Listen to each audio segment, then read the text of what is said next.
कि क्लास 10 से जब हम 11th में आते हैं तो ऐसी कौन कौन सी मेजर मिस्टेक्स हैं जो अक्सर स्टूडेंट्स करते हैं। इंजीनियरिंग करनी है तो इंडिया के टॉप मेडिकल कॉलेज से, या अगर हमें MBBS की पढ़ाई करनी है तो इंडिया के टॉप मेडिकल कॉलेज से।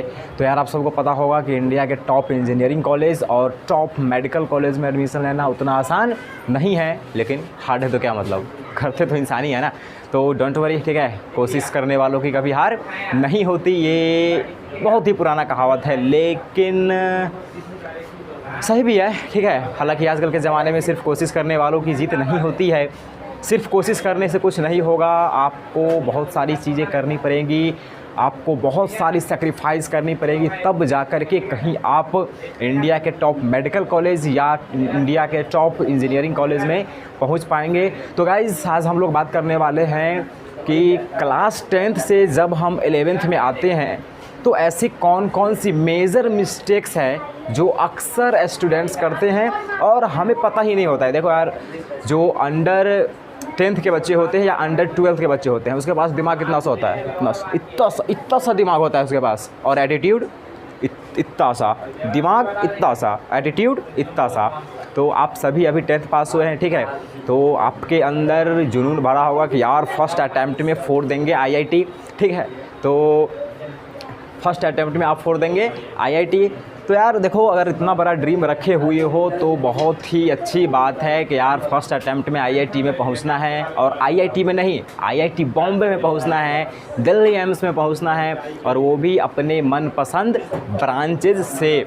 तो देखो यार, मैं आज बस आपको ये बताऊंगा कि अगर आप क्लास 10 से 11th में जा रहे हो तो आपको कौन कौन सी मिस्टेक नहीं करनी चाहिए, ऐसी कौन कौन सी गलतियाँ हैं जो हमने की है और काफ़ी स्टूडेंट्स करते भी हैं। हालांकि ये जो वीडियो होने वाला है ये मैं कोशिश करूँगा कि स्टूडेंट्स से ज़्यादा उनके पेरेंट्स देखें तो ज़्यादा ही बेहतर रहेगा, ठीक है। तो आप स्टूडेंट्स हैं तो आप भी ये वीडियो देखिए और अपने पेरेंट्स को भी दिखाइए ताकि उन्हें भी थोड़ा पता चले। देखो यार, हम जो 10th पास होते हैं और उसके बाद 11th में एडमिशन लेते हैं तो हमारे दिमाग में बहुत सारी गलत फहमियाँ होती है, ठीक है। और उसमें जो सबसे पहली बात है, देखो यार, सबसे पहली तो ये बात कि आप क्लास 10 से 11th में जा रहे हैं और वो भी मैथ या बायो लेकर के, अल्टीमेटली आप साइंस लेकर के अगर इंटरमीडिएट में एडमिशन करवा रहे हैं तो सबसे पहली तो बात ये आती है कि क्या आपने अपनी मर्ज़ी से साइंस लिया है या किसी की प्रेशर में आकर के साइंस लिया। होता है ना बहुत सारा स्टूडेंट कि पापा बोल रहे हैं मेरा बेटा डॉक्टर बने, मम्मी बोल रही है मेरा बेटा इंजीनियर बने, और बेटा क्या बनना चाहता है, बेटी क्या बनना चाहती है, पता ही नहीं है।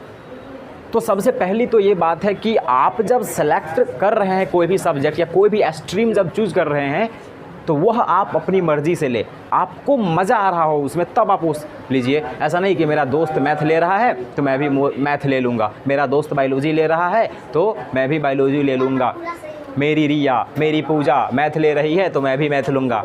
अगर आप ऐसा कर रहे हो तो ठीक है यार, बर्बादी के कागर पर जा रहे हो यार, ठीक है। तो सबसे पहली बात क्या हुई कि सबसे पहली बात यही है कि हमने जो स्ट्रीम लिया है क्या हमने अपने दम पे लिया है, अपनी पसंद से ली है, अपने जुनून पर लिया है। तो अगर हाँ है तो यार ठीक है, आप जंग जीत चुके हो, ठीक है, आपने जंग की आधी से ज़्यादा जीत तो ऐसे ही जीत ली है आपने। तो अगली जो हमारी बात, देखो यार, जब आपने सब्जेक्ट सेलेक्ट कर लिया है कि हमें मैथ ही लेना है या हमें बायो ही लेना है और हमें इंडिया के टॉप मेडिकल कॉलेज और इंजीनियरिंग कॉलेज में पढ़नी है, तो यार सबसे पहली तो ये बात होती है कि आप अपने मर्ज़ी से अपने जुनून से सब्जेक्ट सेलेक्ट करें, और आपने ये कर लिया है, यानी कि आप पहली सीढ़ी, अपनी सफलता की पहली सीढ़ी चढ़ चुके हो। तो देखो यार, सबसे जो पहली बात है वो ये है कि क्लास 10th के बाद बच्चे ये सोचते हैं कि मैं इंडिया के टॉप इंस्टीट्यूट, कोटा वगैरह, जहाँ भी जो टॉप इंस्टीट्यूट है मैं उसमें एडमिशन लूँगा। और सबसे बड़ी जो गलतफहमी होती है बच्चों की वो ये होती है कि यार अब मैंने इंडिया के टॉप इंस्टीट्यूट में एडमिशन ले लिया है जहाँ से रैंकर बच्चे निकलते हैं, rank 1, rank 2, rank 3, rank 4, top 100 rank के बच्चे जहाँ से निकलते हैं, उस इंस्टीट्यूट में हमने एडमिशन ले लिया है। तो अब मेरा भी IIT में पहुँचना बहुत ही आसान, या यूँ कह लीजिए कि जब हमने इंडिया के टॉप इंस्टीट्यूट में एडमिशन ले लिया है तो अपना तो सिलेक्शन पक्का है। तो अगर आप ये सोच रहे हैं कि कोई कोचिंग इंस्टीट्यूट आपका सिलेक्शन करवाएगा, तो भैया आपसे बड़ा मूर्ख इस दुनिया में अभी तक पैदा नहीं हुआ है। फिर से कह रहा हूँ, अगर आप ये सोच रहे हैं कि कोई कोचिंग इंस्टीट्यूट आपका सिलेक्शन करवाएगा IIT और नीट में, तो आपसे बड़ा मूर्ख इस दुनिया में कोई नहीं है। तो याद रखिएगा, सबसे पहली बात, कोई भी इंस्टीट्यूट आपका सिलेक्शन नहीं करवाएगा। आप सेलेक्ट होंगे सिर्फ अपने बल पर, आप सेलेक्ट होंगे सिर्फ अपने बल पर। याद रखिएगा इस बात को, बार बार अपने दिमाग में घुमाते रहिएगा। आप सेलेक्ट होंगे तो सिर्फ अपने दम पर। कोई कोचिंग इंस्टीट्यूट आज तक पैदा नहीं हुआ जो आपको सेलेक्ट करवा दे। अगर कोचिंग इंस्टीट्यूट के हाथ में सेलेक्ट करवाना होता तो वह अपने पूरे ख़ानदान के लोगों को IIT में भेज चुका होता। तो देखो यार, सबसे जो पहली बात है तो यही है कि कोई भी कोचिंग इंस्टीट्यूट आपका सिलेक्शन नहीं करवाती है, वह आपके रास्ते को आसान बना देती है। याद रखिएगा, कोचिंग इंस्टीट्यूट का क्या काम है? आपके रास्ते को थोड़ा सा आसान बनाना, बाकी उस रास्ते पे चलना आपको है।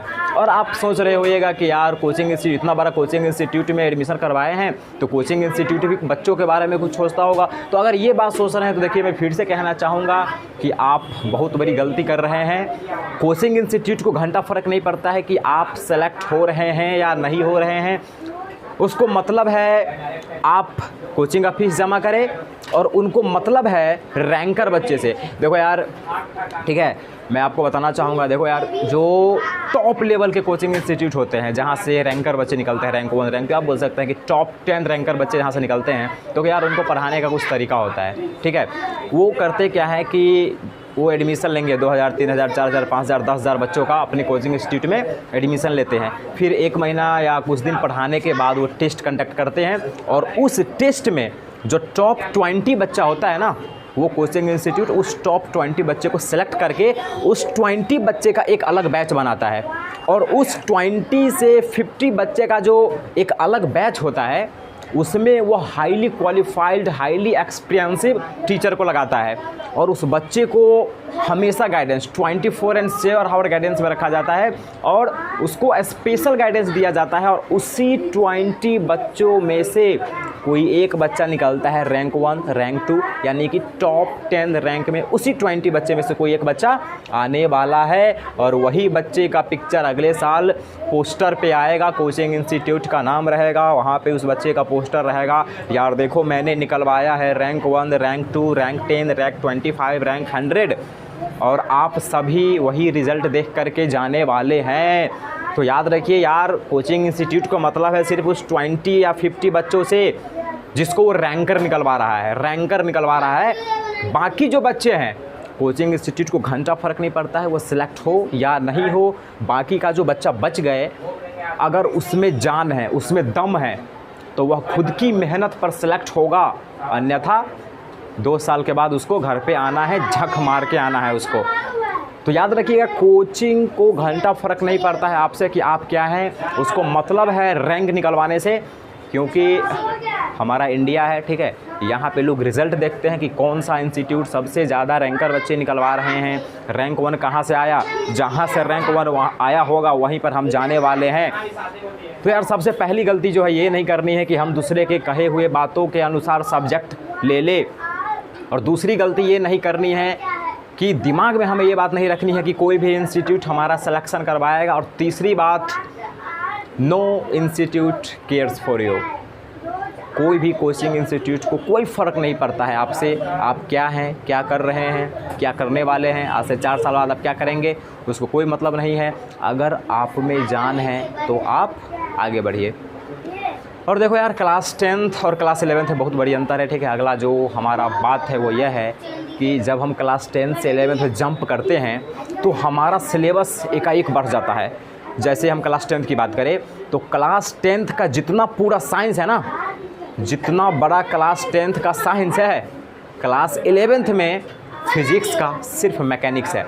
याद रखना, जितना बड़ा क्लास 10th का पूरा साइंस है उतना सिर्फ क्लास 11th का मैकेनिक्स है। याद रखना, यानी कि जैसे ही हम क्लास 10 से 11th जंप करते हैं तो हमारा सिलेबस बहुत ही ज़्यादा बढ़ जाता है, तो हमारे ऊपर बहुत सारा लोड आ जाता है। ठीक है, अभी जब आप क्लास 10th में पढ़ रहे थे तो आपको टीचर पढ़ाते थे, नोट लिखा देते थे, आप उस नोट को रिवाइज करो। ठीक है, CBSE में 80%, 85%, 90% मार्क लाने के लिए काफ़ी है। आपको जो टीचर नोट प्रोवाइड किया आप उसको रटते रहिए, एग्ज़ाम में जा कर के छाप दीजिए, ख़त्म हो गया। लेकिन क्लास 11th में अगर आप IIT नीट को टारगेट कर रहे हो तो उतना आसान होने वाला नहीं है। जब आप कोचिंग इंस्टीट्यूट में जाएंगे तो वहाँ पे बहुत सारे काम करनी होती है। आपको टीचर ने क्लास नोट लिखवाया, आप उस नोट को लिखे, घर पे जाकर रिवाइज करें, जो DPP मिला उस DPP को सॉल्व करें, NCERT बुक पर है और अदर बुक पर है, और आपको जो कोचिंग मॉड्यूल मिला है उस मॉड्यूल को रिवीजन करें। तो एक सब्जेक्ट पर आपको बहुत सारा टाइम देना पड़ेगा, और आपके पास 3 सब्जेक्ट होते हैं और 3 सब्जेक्ट में भी अलग अलग ब्रांचेज बढ़ जाते हैं। वहाँ पर तो एकाएक सिलेबस बढ़ जाता है यार।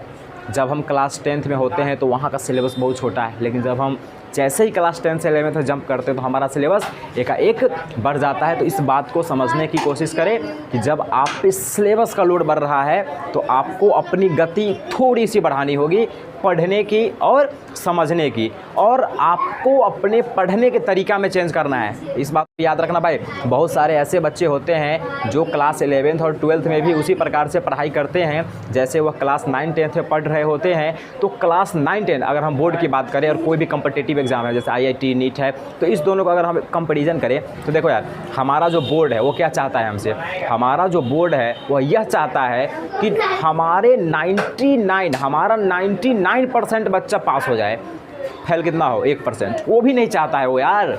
वो ये भी नहीं चाहता कि हमारा एक भी बच्चा फेल हो। लेकिन बोर्ड में क्या होता है, सिर्फ 1% बच्चा फेल होता है, लेकिन कम्पिटिटिव एग्ज़ाम में सिर्फ 1% बच्चा सेलेक्ट होता है।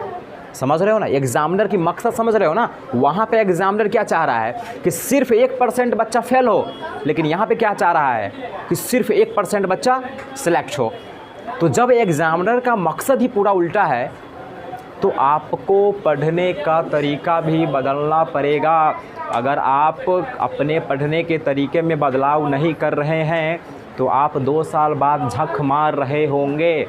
देखो यार, मैं फ्रैंकली कह रहा हूँ, अगर आप अपने पढ़ने के तरीका में बदलाव नहीं कर रहे हैं तो आप 2 साल बाद झक मार रहे होंगे। देखो यार, हमने अभी तक इतनी सारी बात की, ठीक है। अगला जो हमारा बात है वो यह है कि हमारा सिलेबस एकाएक बढ़ने के कारण हमारे ऊपर बहुत सारा मेंटली प्रेशर आता है। जब हम किसी बड़े इंस्टीट्यूट में पढ़ रहे होते हैं तो हमें दिमाग में रहता है कि यार अगर हमसे एग्ज़ाम नहीं निकलेगा तो घर वाले क्या सोचेंगे, समाज में लोग क्या सोचेंगे, गांव घर के लोग क्या सोचेंगे, अगल बगल अड़ोस पड़ोस के लोग क्या सोचेंगे। ठीक है, तो यार ये जो आपके ऊपर मेंटली प्रेशर आएगा ना, उसको मैनेज करके रखना है। तो सबसे बड़ी यही चीज़ है कि स्टूडेंट्स लाइफ में जब आप इस एग्ज़ाम की तैयारी कर रहे होंगे तो आपके ऊपर बहुत सारा प्रेशर होगा, अलग अलग तरीके का प्रेशर होगा, तो आपको वो मैनेज करके चलना है। तो सारी चीज़ों को आपको बैलेंस बनाना है और यही आपको सीखना है। जब आप IIT और नीट की तैयारी कर रहे हैं तो आप क्या सीख रहे हैं वहाँ पर, यही सीखिए। ये सब सीखने की चीज़ है, आप सीखेंगे और इससे आप में मैच्योरिटी आएगी। तो ये जो डिस्ट्रैक्शंस बोल सकते हैं आप, बहुत ही ख़तरनाक डिस्ट्रैक्शन है ये सब, और इससे आपको बचना है। तो मैं उम्मीद करता हूँ यार कि ठीक है, आप बहुत सारी चीज़ों को समझ रहे होंगे और आप ये गलती क्लास 11th में ना करें, नहीं तो आप बर्बाद होने जा रहे होंगे आज से 2 साल बाद। ठीक है, अभी आपको बड़ा मज़ा आएगा। ठीक है, जब स्टार्टिंग आप क्लास 11th में पढ़ रहे होंगे तो आपको पढ़ने में बहुत ही ज़्यादा मज़ा आएगा। ठीक है, लेकिन जैसे जैसे आप पुराने होते जाएंगे आपका जो जोश का लेवल है वो थोड़ा सा डाउन होता जाएगा। तो यार ठीक है,